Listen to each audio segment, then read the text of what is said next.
Hi guys, तो क्या हाल चाल है। तो आज हम बात करने वाले हैं वकार जोकर के बारे में। माफ करना, गुस्से में इधर उधर निकल जाता हूँ। अरे नहीं नहीं नहीं नहीं नहीं, वकार जकर के बारे में। तो इस बुरी थूथ वाले आदमी की थूथ देके आप ये मत समझिएगा कि कोई आम आदमी है, क्योंकि ये है एक पाकिस्तानी सेलिब्रिटी टट्टी। जी हाँ। और इसके फेमस होने के पीछे का कारण है इसकी बीमारी। इसे कब्ज है। कुछ भी कुछ भी। अरे अगर आपको मेरी बात पे विश्वास नहीं है तो आइए खुद ही इसके मुंह से सुन लेते हैं। अरे भैया, तुम्हें कब से अरे हाँ भाई हाँ। जी हाँ, और इसके कब्ज को हम प्यार से जानते हैं। सबसे हिम्मत वाला कौन? जी हाँ, ये show living on the edge या पाकिस्तानी रोडीज कोई आम शो नहीं। अगर आपके पास टैलेंट है यहाँ तो फिर पहली फुर्सत में निकल, कोई जरूरत। जी हाँ, यहाँ सेलेक्ट होने के लिए आपको टैलेंट नहीं बल्कि मुर्गा बनना, मुंह से सांप निकालना या फिर किसी दूसरे से थप्पड़ खाने की जरूरत होगी। तो आइए आप मैं हम सब मिलकर इस गटरिया सागर में डुबकी लगाते हैं और शुरू करते हैं आज का कार्यक्रम बिना किसी विनोदी के।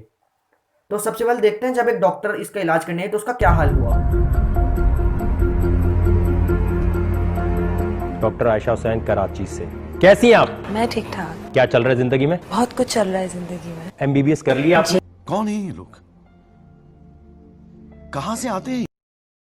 अब आपके डॉक्टर होने के बावजूद भी आपने एमबीबीएस किया या नहीं किया, ऐसा सवाल आदमी केवल दो ही केस में पूछ सकता है। पहला कि अगर उसने आमिर सिद्दीकी वाली यूनिवर्सिटी से ग्रेजुएशन की हो, या फिर दूसरा कि वो सस्ते नशे करके कहीं पड़ा हो। यो यो यो यो चरस गंजा मेरे को प्यारा, चरस गंजा मेरे को प्यारा। अब आइए जानते हैं मुझे ऐसी क्या बात पता चली है जिससे सुनकर मेरा दिल सा ही दहल गया है। क्योंकि भाई कोई ऐसी बात क्यों कह मैं सकता काफी है। इंस्पायर्ड हूँ आपसे। एकदम इन्होंने वक्त बदल दिया, जज्बात बदल दिए, जिंदगी बदल।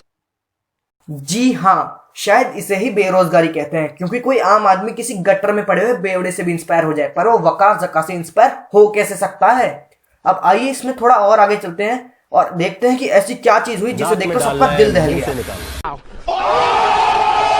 अब अगर वकार भाई से कोई डेयर कहते हैं तो मैं एक चीज पक्का कह सकता हूं, हर एक आम हिंदुस्तानी ये डेयर रोजाना करता है, क्योंकि वो रात को कहीं और से खाता है और सुबह कहीं और से निकालता है। तो आइए अब इस गटरिया नाले में थोड़ा और तैरते हैं और ढूंढते हैं कुछ और नगीने। अब ये लाल कमर, इस लाल कमर के पीछे की कहानी क्या हो सकती है, तो वो कहानी जानने के लिए हमें थोड़ा फ्लैशबैक में जाना पड़ेगा।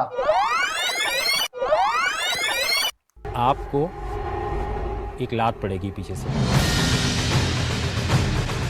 फेस के एक्सप्रेशन चेंज नहीं होने चाहिए।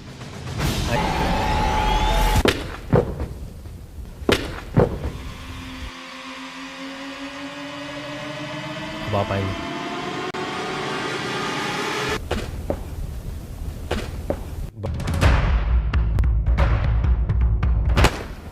मारे।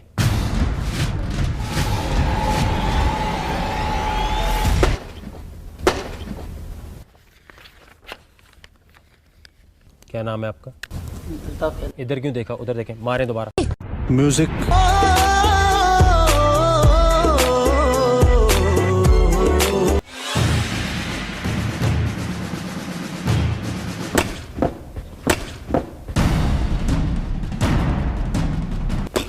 आए पीछे आए।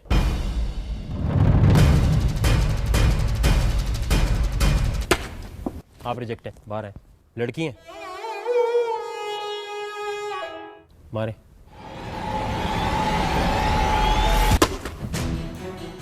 अब इस मार वाले सीन को देखने के बाद इस आदमी ने भी खुद को मारने की इच्छा खत्म कर ली होगी। और एक और बात, अगर इसके माँ बाप ने इसे इतनी मार लगाई होती और कहा होता पढ़ाई लिखाई में ध्यान लगाओ, आईएएस बनो और देश को तो संभालो, शायद ये आज ऐसी चुल मचाने वाली हरकतें बिल्कुल नहीं कर रहा होता। तो अब आइए इसी एपिसोड में आगे का एक और वीडियो देखते हैं जिसमें एक आदमी खुद को साइको कह रहा है।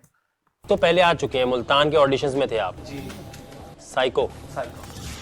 पाकिस्तान के जितने भी साइको है ना वकार भाई, मैं उनका बाप हूं, ये देख लो।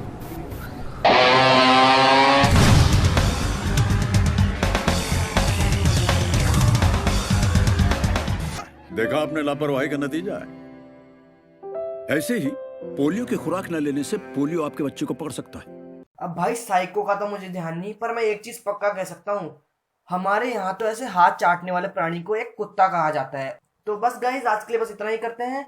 और क्योंकि अगर हम इस शो के बारे में बात करने लगे तो शायद दिन का शाम दिन की रात हो जाए, पर ये वीडियो ख़त्म नहीं होगा। तो please like share and subscribe कीजिएगा चैनल को। और अगर आपको वीडियो में कोई भी पार्ट ख़राब लगा, कोई भी चीज़ बुरी लगी हो तो प्लीज़ कमेंट करके ज़रूर बताइएगा और मेरे चैनल को सपोर्ट कीजिएगा।